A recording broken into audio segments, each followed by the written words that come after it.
day, the officers coming under attack. Aides in the West Wing say you watched it unfold on television off the Oval Office. You did send out tweets, but it was more than 2 hours before you sent out that video message telling your supporters to go home. Is there anything you regret about what you did on that day? You just said a thing that isn't covered. Peacefully and patriotically, I said during my speech, not later on. Peacefully and patriotically. And nobody on the other side was killed. Ashley Babbitt was shot by an out-of-control police officer that should have never, ever shot her. It's a disgrace. But we didn't do this group of people that have been treated so badly. I asked, what about all the people that are pouring into our country and killing people that she allowed to pour in? She was the border czar, remember that. She was the border czar. She doesn't want to be called the border czar because she's embarrassed by the border. In fact, she said at the beginning, oh, I'm surprised you're not talking about the border yet. That's because she knows what a bad job they've done. What about those people? When are they going to be prosecuted? When are these people from countries all over the world, not just South America, they're coming in from all over the world, David, all over the world, and crime rates are down all over the world because of it. But let me just when are those people going to be prosecuted? When are the people that burned down Minneapolis going to be prosecuted? Or in Seattle, they went into Seattle, they took over a big percentage of the city of Seattle. When are those people going to be prosecuted? But let me just ask you. You might ask her that question. You were the president. You were watching it unfold on television. It's a very simple question as we move forward toward another election. Is there anything you regret about what you did on that day? Yes, sir. I had nothing to do with that other than they asked me to make a speech. I showed up for a speech. I said, I think it's going to be big. I went to Nancy Pelosi and the mayor of Washington, D.C., and the mayor put it back in writing, as you know. I said, this is going to be a very big rally or whatever you want to call it.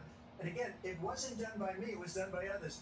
I said, I'd like to give you 10,000 National Guard or soldiers. They rejected me. Nancy Pelosi rejected me. It was just 2 weeks ago. Her daughter has a tape of her saying she is fully responsible for what happened. They want to get rid of that tape. It would have never happened if Nancy Pelosi and the mayor of Washington did their jobs. I wasn't responsible for security. Nancy Pelosi was responsible. She didn't do her job. The question was about you as president, not about former Speaker Pelosi, but I do want Vice President Harris to respond here. I was at the Capitol on January 6th. I was the vice president-elect. I was also an acting senator. I was there. And on that day, the President of the United States incited a violent mob to attack our nation's capital, to desecrate our nation's capital. On that day, 140 law enforcement officers were injured, and some died. And understand, the former president has been indicted and impeached for exactly that reason. But this is not an isolated situation. Let's remember Charlottesville, where there was a mob of people carrying tiki torches, spewing anti-Semitic hate. And what did the president then at the time say? There were fine people on each side. Let's remember that when it came to the Proud Boys, a militia, the former president said, stand back and stand by. So for everyone watching who remembers what January 6th was, I say, we don't have to go back. Let's not go back. We're not going back. It's time to turn the page. And if that was a bridge too far for you, well, there is a place in our campaign for you to stand for country, to stand for our democracy, to stand for rule of law, and to end the chaos, and to end the approach that is about attacking the foundations of our democracy because you don't like the outcome. And be clear on that point. Donald Trump, the candidate, has said in this election there will be a bloodbath if this and the outcome of this election is not to his liking. Let's turn the page on this. Let's not go back. Let's chart a course for the future and not go backwards to the past. Let me just follow up here. It was a different term, and it was a term that related to energy because they have destroyed our energy business. That was where bloodbath was. Also, on Charlottesville, that story has been, as you would say, debunked. Laura Ingraham, Sean Hannity, Jesse, all of these people, they covered it. If they go an extra sentence, they will see it was perfect. It was debunked in almost every newspaper, but they still bring it up, just like they bring 2025 up. They bring all of this stuff up. I ask you this, you talk about the Capitol. Why are we allowing these millions of people to come through on the southern border? How come she's not doing anything? And I'll tell you what I would do, and I would be very proud to do it. I would say we would both leave this debate right now. I'd like to see her go down to Washington, D.C. during this debate, because we're wasting a lot of time. Go down to, because she's been so bad, it's so ridiculous.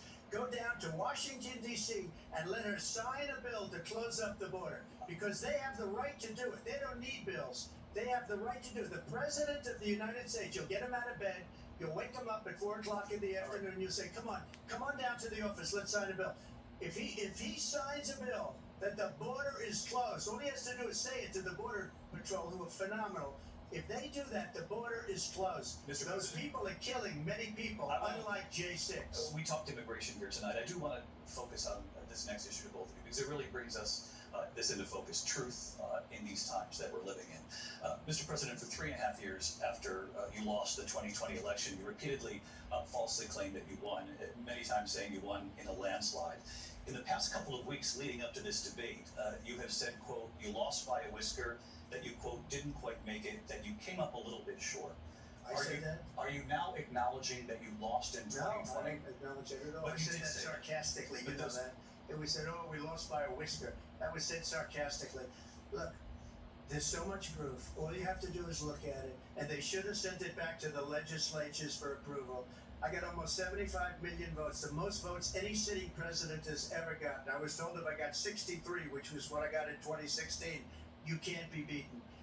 The election, people should never be thinking about an election as fraudulent. We need two things. We need walls, and we have to have it. We have to have borders, and we have to have good elections. Our elections are bad.